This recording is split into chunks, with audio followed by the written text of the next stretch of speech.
Puji Tuhan, kita semua dapat bertemu kembali di acara ini dalam keadaan sehat dan tak kekurangan suatu apapun juga. Semua ini karena kasih dan anugerah Yesus yang besar dalam hidup kita. Amin. Saudara-saudara yang terkasih dalam Tuhan, saya bersyukur ya bisa melanjutkan acara di channel Bukit Sion ini. Merupakan suatu anugerah ya buat saya bisa menyampaikan isi hati Tuhan hari ini, menyampaikan pesan Tuhan hari ini kepada saudara-saudara semua dimanapun berada, dan menyampaikan sebagian kesaksian hidup saya. Sebelum saya memulai acara ini, saya akan berdoa terlebih dahulu. Bapa, dalam nama Yesus, hamba-Mu merendahkan hati di hadapan-Mu hari ini, memohon tuntunan Roh Kudus-Mu. Pakailah hamba-Mu ini sebagai alat-Mu, sehingga apa yang keluar dari mulut hamba-Mu ini merupakan pesan daripada-Mu, dan kami semua yang mendengarkan pesan-Mu ini boleh mengerti dan dimampukan untuk melakukan firman-Mu dalam kehidupan sehari-hari. Karena firman-Mu itu pelita bagi kaki kami dan terang bagi jalan kami. Terima kasih Bapa, hamba-Mu sudah berdoa dan mengucap syukur. Haleluya, amin. Hari ini saya akan menyampaikan kesaksian dulu ya. Kesaksian saya kali ini tentang Tuhan menolong anak saya tepat waktu ya. Jadi ceritanya itu anak saya yang pertama itu yang laki namanya Yonatan, itu waktu itu masih umur sekitar 1 tahun atau 2 tahun gitu ya. Itu suatu hari pada siang hari ya, saya dudukkan di ruang tamu di sofa ya. Waktu itu tidak ada siapa-siapa di sofa ya, maksudnya di ruang tamu itu tidak ada siapa-siapa, dan saya dudukkan di sofa sendirian ya, karena sofanya pendek jadi saya tidak khawatir jatuh. Ada sandenannya gitu sofanya ya. Sofanya tuh mepet tembok di ruang tamu itu, tapi pas di tembok itu, di atas kepala anak saya yang Yonatan itu, yang saya dudukkan di sofa itu, di atas sofa itu yang diduduki anak saya itu ada lukisan gambar Yesus ya, dari streaming. Itu agak besar dan berat ya, di figura kaca, dan dipasang tepat di atas kepala anak saya itu ya, di dinding maksudnya, tapi ya pas di atasnya anak saya itu. Nah, lukisan itu kebetulan itu agak besar ya dan berat, sekitar 1,5 meter kali 1,5 meteran gitu ya besarnya. Dan lukisan itu tidak dipasang mepet tembok gitu ya, tapi agak condong ke depan, karena di pakunya itu dikasih kawat ya, yang agak tebal gitu ya. Pakunya juga agak besar karena lukisannya itu berat, jadi dikasih kawat sekitar 1 kil gini ya, agar lukisan itu agak condong ke depan sedikit gitu. Nah, anak saya dudukkan di situ karena anak saya itu tidak rewelan. Jadi saya dudukkan sebentar tuh mau ya, terus saya tinggal sebentar. Setelah beberapa lama saya tinggal, sekitar seberapa jam mungkin ya, itu saya masuk ke ruang keluarga saya itu. Saya kaget ya, ternyata lukisan itu bisa jatuh ya. Tapi jatuhnya itu aneh. Jatuhnya itu bisa lurus gitu di tembok. mepet tembok ya, jadi pas di atas kepala anak saya, di atas senderan sofa tersebut. Jadi sepertinya itu tidak masuk akal ya, karena secara logika itu kalau jatuh keadaan condong ke depan, itu kalau pakunya lepas atau kawatnya lepas atau putus, itu pasti jatuhnya tuh blek gini dan pasti menimpa anak saya. Tapi puji Tuhan ya, karena kemurahan Tuhan, jadi jatuhnya itu bisa, bahasa Jawanya itu bisa kenceng di tembok, mepet tembok, bisa kenceng gitu ya. Jadi anak saya terselamatkan, puji Tuhan. Saya tidak bisa membayangkan ya kalau sampai anak saya kejatuhan lukisan tersebut ya pasti sakit ya, karena anak saya masih kecil dan masih ini tulang kepalanya masih lunak ya. Pokoknya itu sungguh suatu anugerah ya buat anak saya. Jadi saya bersyukur Tuhan tidak pernah meninggalkan sedetik pun anak saya ya. Ya itulah saksian saya hari ini. Selanjutnya saya akan menyampaikan tema yang berhubungan dengan pesan Tuhan di Alkitab, yaitu tentang berjaga-jaga dan berdoa senantiasa. Sudah sering ya kita dengar pesan Tuhan ini untuk selalu berjaga-jaga dan berdoa. Tidak ada salahnya ya saya ingatkan kembali hari ini untuk selalu berjaga-jaga dan berdoa, karena keadaan dunia ini ya, kita tidak tahu ya akan makin baik atau makin buruk.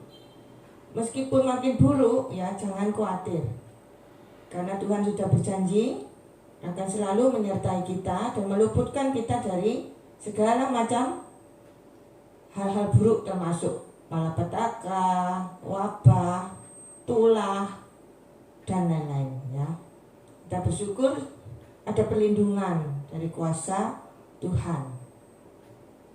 Janji Tuhan itu iya dan amin. Jangan takut ya, jangan khawatir. Penyertaan Tuhan itu sempurna. Yang tema yang pertama yaitu berjudul 5 strategi setan agar manusia kehilangan iman dan harapan. Jadi tema yang pertama itu 5 strategi setan ya agar manusia kehilangan iman dan harapan. Yang tema kedua, senjata setan untuk menghancurkan manusia. Jadi ini dua tema ini mengingatkan kita ya, supaya kita itu berjaga-jaga dan berdoa menghadapi serangan setan, strategi setan dan senjata setan. Jadi ini berhubungan dengan setan ya. Jadi ini berhubungan dengan peperangan rohani. Jadi kita harus membawa seluruh perlengkapan senjata Allah untuk menghadapi taktik setan ini ya, menghadapi tipu daya setan, menghadapi strategi setan, menghadapi senjata setan dan lain-lain. Apa yang dipunyai setan ya kita lawan dengan seluruh perlengkapan senjata Allah, kita pasti menang. Amin ya. Jadi kita belajar di sini tentang strategi setan ya, dan senjata setan itu apa saja, supaya kita lebih siap ya menghadapi peperangan rohani ini. Yang pertama yaitu strategi setan yang pertama, ada 5 tadi ya. Yang pertama itu ketakutan. Ini biasanya berbentuk teror ya. Jadi bermacam-macam teror dilancarkan setan untuk menimbulkan ketakutan di mana saja dan kapan saja ya, dan siapa saja bisa mengalami ketakutan ini. Jadi sebagai anak-anak Tuhan kita harus siap ya menghadapi apapun yang menyerang hidup kita. Kita harus hadapi dengan iman. Ya, kita harus menggunakan ya 6 perlengkapan senjata Allah dan kekuatan Roh Kudus. Kita pasti menang. Ketakutan ini bisa menimbulkan masalah baru ya. Bisa menimbulkan imun tubuh kita itu ngedrop. Ya, bisa menimbulkan apa? Kita mengambil keputusan salah. Ya, bisa menimbulkan itu apa? Hal-hal yang tidak diinginkan ya. Bahkan orang yang sangat ketakutan bisa mati pelan-pelan loh. Ya, itu sungguh mengerikan. Kadang kita tidak percaya ya, masa sih orang ketakutan aja bisa mati ya. Bisa. Ya, itu tapi pelan-pelan ya. Tidak langsung mati tapi pelan-pelan. Jadi sangat berbahaya ya rasa takut ini. Juga bisa apa? Membuat orang itu kehilangan sukacita dan damai sejahtera. Otomatis ya kalau kita takut kita pasti merasa sedih ya, gelisah, galau. Itu sudah pasti sukacita dan damai sejahtera itu hilang kalau kita takut. Oleh sebab itu Tuhan berpesan dalam Matius 6 ayat 25 sampai 34. Saya bacakan ya, dari kopnya itu hal kekhawatiran. Karena itu aku berkata kepadamu, janganlah khawatir akan hidupmu, akan apa yang hendak kamu makan atau minum. Dan janganlah khawatir pula akan tubuhmu, akan apa yang hendak kamu pakai. Bukankah hidup itu lebih penting daripada makanan, dan tubuh itu lebih penting daripada pakaian? Pandanglah burung-burung di langit yang tidak menabur dan tidak menuai dan tidak menyimpan atau mengumpulkan bekal dalam lumbung, namun diberi makan oleh Bapamu yang di surga. Bukankah kamu jauh melebihi burung-burung itu? Siapakah di antara kamu yang karena kekhawatirannya dapat menambahkan sehasta saja pada jalan hidupnya? Dan mengapa kamu khawatir akan pakaian? Perhatikanlah bunga bakung di ladang yang tumbuh tanpa bekerja dan tanpa memintal. Namun aku berkata kepadamu, Salomo dalam segala kemegahannya pun tidak berpakaian seindah salah satu dari bunga itu. Jadi, jika demikian, Allah mendandani rumput di ladang yang hari ini ada dan besok dibuang ke dalam api, tidakkah Ia akan lebih lagi mendandani kamu? Hai orang yang kurang percaya, sebab itu janganlah kamu khawatir dan berkata, apakah yang akan kami makan? Apakah yang akan kami minum? Apakah yang akan kami pakai?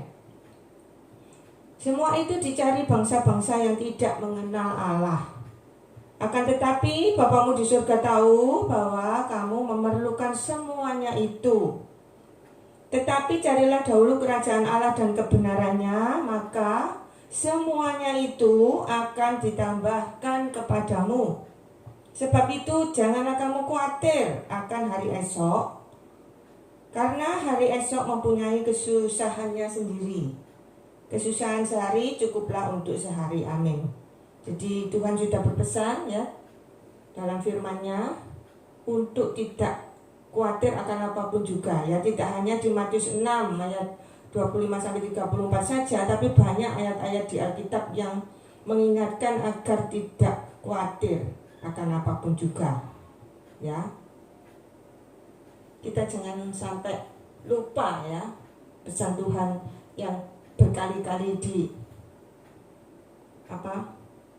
disampaikan Tuhan berkali-kali. Itu pasti ada maksudnya.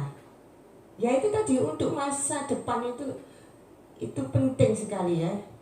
Kita tidak boleh takut dan khawatir ya. Takut dan khawatir itu satu paket ya. Kalau kita takut pasti khawatir, ya. Kalau kita khawatir, pasti takut. Jadi ketakutan dan kekhawatiran itu satu paket yang tidak bisa dipisah-pisahkan. Jadi jangan sampai kita diperdaya setan ya melalui rasa takut dan khawatir ini. Karena ini merupakan salah satu strategi setan. Kita harus tahu. Jadi saat kita merasa kita takut dan khawatir, langsung kita perkatakan iman. Baik di Matius 6 ayat 25-34 atau ayat-ayat yang lain. Itu kita harus berkatakan dengan iman. Ya, supaya iman kita tidak lemah dan rasa takut dan khawatir itu pergi. Jadi di Alkitab juga diingatkan ya, bahwa apa yang kita takuti itu yang datang ya. Jadi kita kalau takut akan sesuatu itu nanti akan datang ya. Jadi jangan kita takut akan sesuatu apapun ya. Itu sudah sering kita dengar ya. Jadi apa yang kita takuti itu yang terjadi. Tapi seringkali kita lupa akan ayat itu ya, akan pesan Tuhan itu. Oleh sebab itu Tuhan berpesan hari ini, jangan takut, jangan khawatir. Karena penyertaan Tuhan itu sempurna, benar-benar sempurna. Tidak ada penyertaan yang sempurna selain penyertaan Yesus. Amin. Selanjutnya yaitu kekhawatiran. Ya, jadi kekhawatiran itu luas ya. Bisa khawatir masalah jodoh, bisa khawatir masalah masa depan, bisa khawatir masalah apapun juga ya, gimana kelanjutannya dan lain-lain. Yang penting itu apa yang menjadi bagian kita, lakukan dengan baik dan benar sesuai firman Tuhan. Apa yang menjadi bagian Tuhan yang kerjakan. Amin. Ya, jadi kita tidak perlu khawatir karena Tuhan sudah berjanji. Tuhan akan melakukan apa yang sudah sepatutnya Tuhan kerjakan. Itu sudah otomatis Tuhan yang melakukan. Tidak perlu kita khawatir karena itu Tuhan sudah mengerti ya. Jadi di saat kita angkat tangan ya, kita sudah mentok, tidak bisa berbuat apa-apa lagi, itu Tuhan pasti turun tangan. Oleh sebab itu kita harus rajin berdoa ya, mohon kekuatan Roh Kudus dalam menghadapi setiap permasalahan. Kita harus mengandalkan ya kekuatan Roh Kudus ini, mengandalkan Tuhan dalam segala hal, dalam segala perkara pasti Tuhan tolong. Itu tadi kalau kita angkat tangan, Tuhan turun tangan, itu maksudnya Tuhan pasti tolong tepat waktu. Asal kita mau berdoa sungguh-sungguh. Selanjutnya yaitu perzinahan.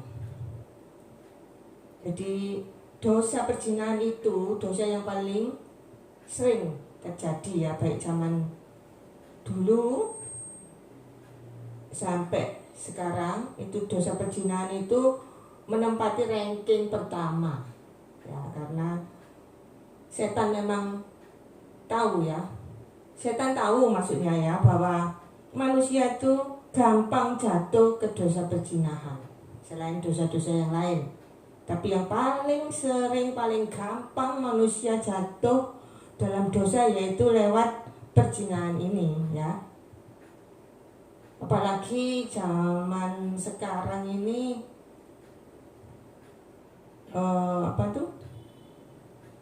godaan itu makin banyak macamnya ya, baik melalui gadget atau melalui apa,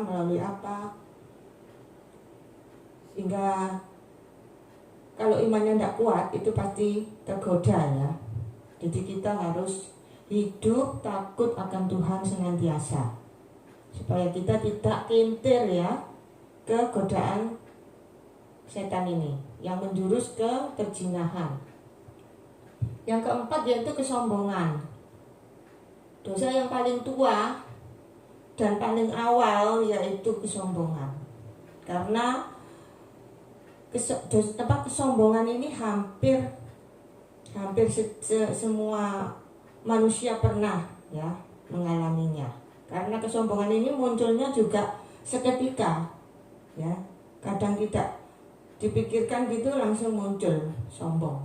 Nah, itu sulit memang dikendalikan. Tapi dalam kekuatan Tuhan, kalau kita dipimpin Roh Kudus, kita pasti bisa ya mengendalikan ini kesombongan ini. Begitu kita merasa sombong, kita harus langsung bertobat, ya, bertobat dan tidak mengulangi kesombongan kita tersebut.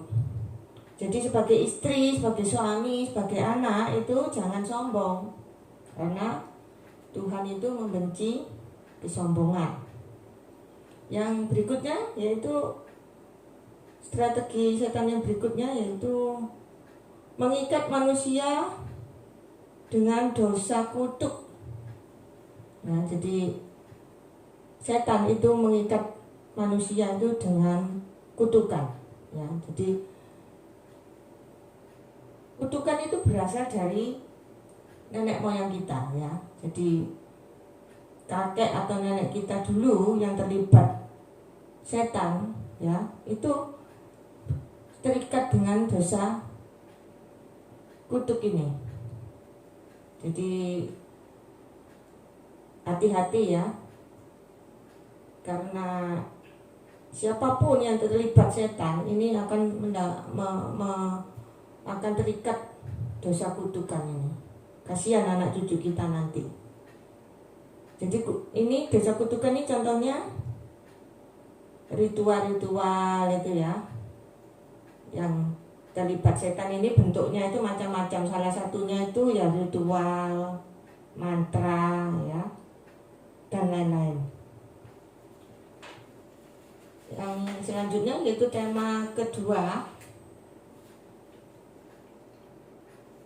yaitu senjata setan yang paling sering digunakan untuk menghancurkan manusia ya. Jadi tidak hanya manusia yang punya senjata ya, setan pun punya senjata ternyata ya. Yang pertama yaitu komunikasi. Komunikasi ini penting sekali ya. Jadi setan pun tahu ya bahwa komunikasi ini penting sekali. Tapi tujuannya setan berkomunikasi dengan manusia itu untuk menghancurkan manusia ya. Tidak ada ceritanya setan itu menolong manusia, itu tidak ada. Oleh sebab itu kita harus tahu ya bahwa kita harus menutup ya akses agar setan tidak berkomunikasi dengan kita. Jangan malah membuka akses ya agar setan itu bisa berkomunikasi dengan kita. Karena kalau kita menutup akses tersebut, setan tidak bisa berbuat apa-apa. Biasanya itu setan bisa berkomunikasi dengan manusia karena manusia sendiri ya yang membuka akses untuk berkomunikasi dengan setan. Kadang setannya itu loh dipanggil. Apa tidak aneh itu ya. Setan tidak ingin berkomunikasi, misal ya setan tidak ingin berkomunikasi dengan si A, tapi si A itu yang memanggil setan. Jadi itu sungguh disayangkan ya, hal-hal seperti itu tidak perlu. Karena apa? Karena kalau kita berkomunikasi dengan setan, itu ujung-ujungnya itu kita sendiri yang rugi ya. Karena tujuan setan itu untuk menghancurkan kita. Tidak mungkin tujuan setan itu untuk menolong kita, tidak mungkin ya. Jadi jangan terkecoh kalau setan itu menawarkan bantuan-bantuan seolah-olah baik pada kita ya. Itu hanya trik saja. Itu tipu muslihat setan untuk menjebak kita supaya kita terikat dengan dia. Oleh sebab itu, untuk menghindari tipu daya setan, kita harus meng-cut komunikasi yang dilakukan setan pada kita. Misalnya kita mendengar suara setan ya melalui hati kita, itu langsung kita tengking dalam nama Yesus ya. Kita berkatakan firman Tuhan, pasti setan lari ya. Jangan memberi kesempatan pada setan untuk berkomunikasi dengan kita. Yang kedua yaitu kesempatan atau celah. Setan itu paling sabar sekali menunggu kesempatan untuk masuk ya dalam hidup kita, menghancurkan hidup kita melalui celah. Ya, oleh sebab itu jangan membuka celah sedikit pun. Contohnya ya di Alkitab yaitu kisah Yudas Iskariot ya, tapi ini salah satu contoh. Ada contoh-contoh yang lain, saya ambil Yudas Iskariot ya di kesempatan ini. Yudas Iskariot ini kan murid Yesus ya, selalu bersama Yesus, sering bersama Yesus, tetapi juga bisa kerasukan setan. Karena apa? Karena Yudas Iskariot ini membuka celah. Oleh sebab itu anak-anak Tuhan jangan lengah ya, karena begitu ada celah setan pasti masuk. Jadi celah itu macam-macam ya, bisa dari rasa iri, dengki ya, rasa kecewa yang teramat sangat, akar pahit atau kepahitan dan lain-lain. Jadi celah itu macam-macam bentuknya. Jadi kita harus peka ya. Kita harus peka, oh ini celah, harus ditutup dengan memperkatakan firman Tuhan. Ya, jangan sampai kita terlena ya, lalai, ceroboh sehingga buka celah di mana-mana. Wah, itu kita bisa habis ya kalau banyak celah yang terbuka. Sudah gampang sekali ya setan masuk dan menghancurkan hidup kita. Hati-hati ya. Yang ketiga yaitu perzinahan atau godaan. Ini dapat kita lihat di Alkitab yaitu kisah Simson dan Delilah ini ya. Ini salah satu contoh saja ya. Masih banyak contoh-contoh yang lain dapat kita baca di Alkitab. Di kesempatan ini saya ambil contoh Simson dan Delilah ya di Hakim-Hakim 16 ayat 4 sampai 22. Tidak saya bacakan ya, dapat saudara baca sendiri di rumah kisah Simson Delilah ini. Jadi Simson ini jatuh dalam dosa perzinahan ya, karena ya itu tadi ya, tidak tahan dengan godaan ya. Jadi sayang sekali ya, Simson yang diurapi Tuhan luar biasa ya, akhirnya kehilangan kuasa dan urapan Tuhan hanya gara-gara wanita ya. Ini sungguh sayang sekali ya. Jangan sampai kita seperti Simson ini ya.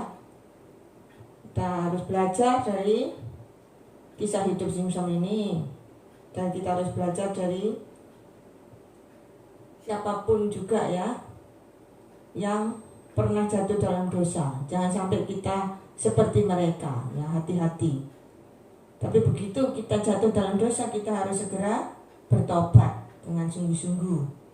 Karena kalau kita bertobat, Tuhan pasti mengampuni dosa-dosa kita. Semerah apapun dosa kita, sebesar apapun dosa kita, pasti Tuhan mengampuni ya. Jadi dosa kita sudah nol ya, sudah diampuni semuanya, sudah putih seperti salju, luar biasa. Jadi dan Tuhan tidak pernah mengingat-ingat dosa-dosa kita lagi yang dulu-dulu. Luar biasa ya. Kalau manusia kan tidak ya. Kalau manusia itu mengampuni, katanya mengampuni, tapi masih ingat-ingat. Kamu dulu pernah gini sama aku, kamu dulu pernah nyakiti aku. Nah itu sama saja dengan tidak mengampuni. Kalau masih mengingat-ingat dosa orang lain atau kesalahan orang lain, itu kita belum mengampuni loh. Kalau kita mengampuni seseorang, sudah melupakan ya kesalahan orang itu.